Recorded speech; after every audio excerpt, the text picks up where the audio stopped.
presentar a Jane Goodall, una científica que se puede comunicar con los chimpancés. Nació en Inglaterra en 1934. Siempre sintió curiosidad por los animales. Desde pequeña deseaba viajar a África, pero le decían que para ser una mujer era muy complicado. Aún así, lo consiguió. Durante el viaje conoció a Louis Leakey, un científico que la contrató como su secretario. Al principio no se le acercaban, pero un día el chimpancé David Graeber se le acercó y a partir de ahí todos los demás le empezaron a coger confianza y pudo documentar cosas que nadie antes había documentado.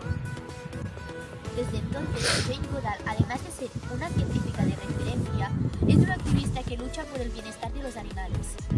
¡Hasta aquí! ¡Adiós!